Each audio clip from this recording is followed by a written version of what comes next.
Salut les ingénieurs, salut les futurs ingénieurs, bienvenue dans cette nouvelle vidéo.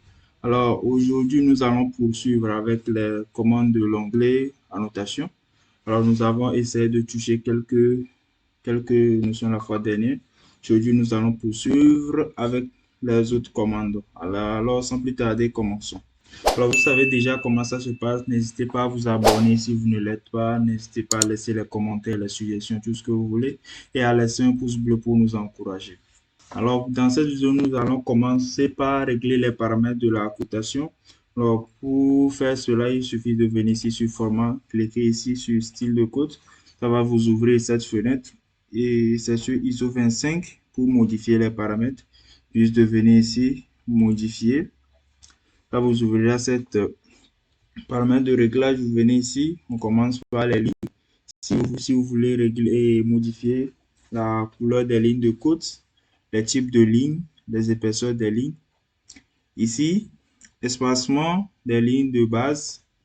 Et si vous voulez supprimer une ligne, soit la ligne d'attache 1 ou bien la ligne d'attache 2.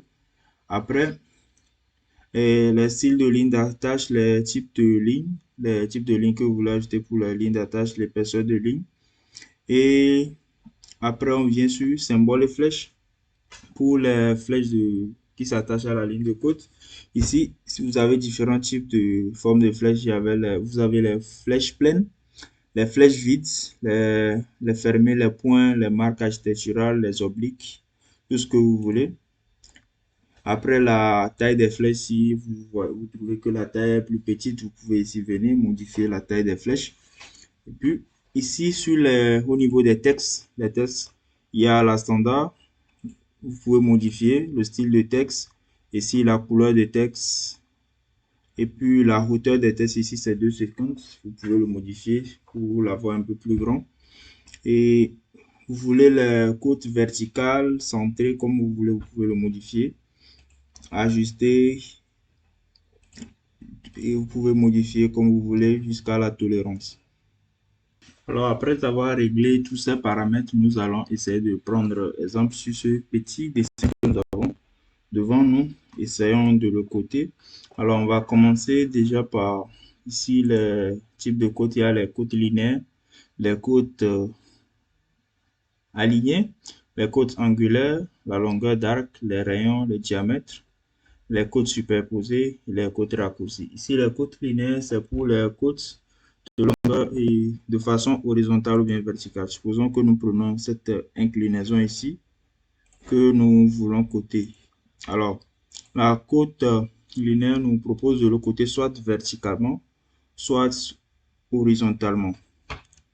Alors que si nous prenons ici la côte inclinée, nous pouvons coter notre inclinaison de manière inclinée pour avoir la longueur totale du côté incliné de notre dessin.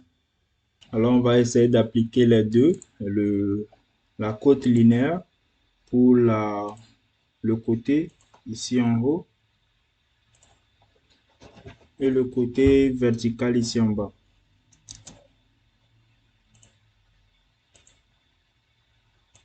Après, nous allons prendre la côte alignée pour ce côté incliné. Alors, vous voyez, nous avons nos trois côtes qui sont faites. Alors, après ça, nous allons poursuivre avec les côtes angulaires. Si nous avons côte angulaire, pour l'utiliser, vous cliquez sur la côte angulaire, vous venez, vous cliquez sur la première ligne, la deuxième ligne qui forme l'angle et vous avez ici votre angle, vous ajustez la distance par rapport à l'angle de la côte. Vous cliquez, vous avez ici notre angle qui fait 137 degrés. Après ça, nous avons la cotation et d'une longueur d'arc. Prenons la cotation d'une longueur d'arc. Ici, nous avons notre arc.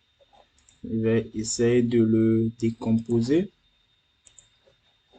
On prend la cotation de l'arc. Et ici, nous avons notre arc que nous voulons coter. Ici, nous avons le signe de côte de l'arc et la cotation de notre arc qui fait 314,16. Alors, en avant-dernière position, nous avons la cotation avec le rayon. Alors, nous prenons, par exemple, toujours sur cet arc, nous sélectionnons l'arc que nous voulons coter, le rayon. Alors ici, après avoir sélectionné, ça pointe le centre de l'arc et puis ça donne le rayon de l'arc. Alors ici, essayons de supprimer l'ancien code de l'arc. Et ici, nous avons notre rayon qui est de l'arc qui est à 200. Alors nous pouvons aussi le faire également au cercle. Il suffit de sélectionner le cercle. Ici, nous avons notre rayon qui s'affiche. Après ça, nous allons poursuivre avec la cotation du diamètre. Alors ici, il suffit de cliquer sur le cercle. Nous avons notre diamètre. Vous pouvez l'intégrer à l'intérieur du cercle ou l'avoir à l'extérieur du cercle. Voilà, nous avons notre cercle qui est coté. Alors, nous venons de finir de voir les différentes manières de coter. Alors, pour avoir plus d'options avec les cotations, il suffit de venir ici avec annoter. Ici, vous avez plus d'options. Et pour les côtes alignées, les côtes superposées, tout. Et puis pour la cotation des axes, pour ce cercle par exemple, je vais ici, cliquer sur marque centrale, vous cliquez dessus. Ça va demander à sélectionner le cercle, vous cliquez sur le cercle. Et si vous voyez notre cercle, à qui ça a été automatiquement tracé l'axe. Et après ici pour les cylindres, supposons que nous avons un cylindre comme celui-ci que nous voulons coter l'axe, vous venez sur annoter, vous cliquez sur trait d'axe, ils vont vous demander de sélectionner les deux lignes qui forment la hauteur du cylindre. Ici vous avez l'axe du cylindre. Alors nous voilà arrivés à la fin de la vidéo d'aujourd'hui. Je tiens à mentionner que pour la manipulation du texte, nous l'avons vu dans la vidéo précédente. Je vais mettre le lien de la vidéo dans la description. N'hésitez pas à aller le voir. Et comme vous le savez, abonnez-vous, laissez les commentaires, les suggestions, tout ce que vous voulez. Laissez les pouces bleus. Et à bientôt. On est ensemble.